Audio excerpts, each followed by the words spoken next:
Buenas tardes, ingeniero. Este es el infovideo número 11 con el tema MOSFET en régimen de conmutación. Los integrantes son Ángelo Pozzi y mi persona Jorge Lucio. Tenemos como primer punto presente el circuito completo de la práctica, las gráficas y mediciones y comenta los resultados.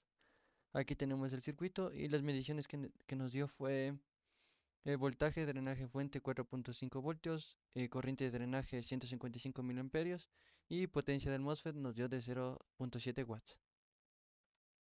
Aquí tenemos el circuito implementado en el protobar con un relé de 5 voltios, un pulsador, un LED y las resistencias de diferentes valores. El funcionamiento es que cuando presionamos el pulsador, el LED, en este caso como el foco de corriente alterna está conectado en el normalmente abierto, el foco va a estar apagado y el LED acá va a estar prendido. Entonces, al momento de accionar el LED, aplastar el pulsador, el LED se va a apagar y el foco se va a encender, como se ve aquí en el video.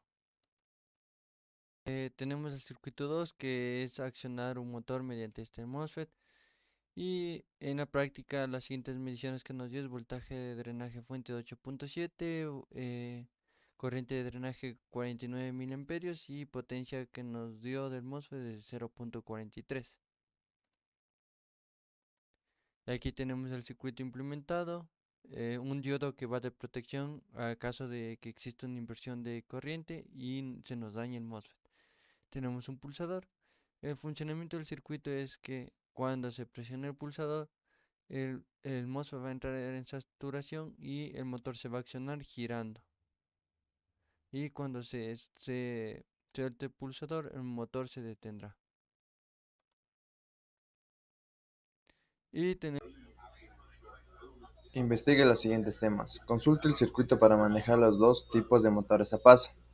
El primer motor es un motor de pasos unipolar, que en el circuito básico tenemos lo que se utiliza un controlador, que puede ser el ULN 2003 o el 2803, un microcontrolador, o que puede ser un Arduino, un Raspberry Pi o cualquier otro microcontrolador, una alimentación, la cual sería una fuente de alimentación que proporciona el voltaje, y una conexión. Las bobinas del motor se conectan a las salidas del controlador y el punto común de las bobinas. Aquí hay una imagen del circuito.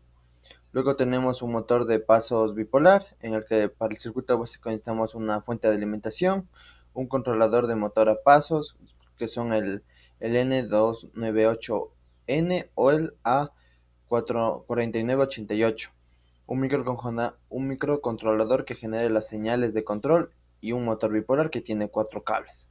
Y a continuación se presenta un gráfico del circuito. Consulte qué son los motores serios. Los motores en serie se refieren comúnmente a un tipo de motor eléctrico de corriente continua en el que las bobinas del rotor y de las bobinas del estator están conectadas en serie. Esta conexión afecta su comportamiento y las aplicaciones para las que son adecuadas. Algunas características son que tiene un alto torque a bajas velocidades. Debido a la conexión en serie, la corriente que pasa por el estator también pasa por el rotor. También como una característica tiene que son de velocidad variable. La velocidad del motor en serie aumenta con la disminución de la carga. Si la carga disminuye demasiado, el motor puede alcanzar velocidades peligrosas. Ya.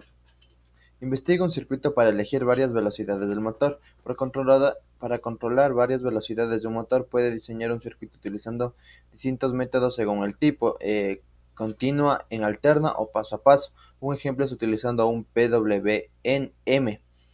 Ya, lo cual es los componentes que necesitamos es un generador de señales PWM, un transistor MOSFET, diodos, resistencias, un potenciómetro, fuente de alimentación que puede ser de 5 o 12 voltios y capacitores. Aquí hay un gráfico del circuito. Ya. Conclusiones y recomendaciones. En conclusiones tenemos que los MOSFET son muy eficientes en el régimen de conmutación debido a su alta velocidad de conmutación y bajas pérdidas de conexión y conmutación. Esto se traduce en una mejor eficiencia energética en aplicaciones de potencia. Los MOSFET pueden manejar grandes cantidades de corriente y voltaje, lo que lo hace adecuados para aplicaciones de alta potencia. las recomendaciones. En este caso, como utilizamos un relé, el relé consta de 5 patas. Hay una pata que es el punto común, el cual al momento de conectar al protoboard queda suelta y no hay con qué conectar. Por eso se recomienda soldar esa patita con un cable adicional para poder conectar hacia cualquier parte del protobar y evitar que haya un falso contacto o un cortocircuito. Eh, También es importante utilizar una pulsera antiestática al manipular el MOSFET, debido a que estos componentes son altamente sensibles a descargas electrostáticas, lo que podría dañarlos o afectar. Eso quiere decir que si lo tocamos con la mano, lo que es la parte de metal, la parte gris, puede generar un choque electrostático y quemar nuestro MOSFET. También se recomienda que en las aplicaciones de alta potencia se recomienda instalar un disipador de calor. Y también se observó que en la práctica, solo con el foco y el LED, el MOSFET presentó calentamiento. Para prevenir eso, se recomienda poner un disipador de calor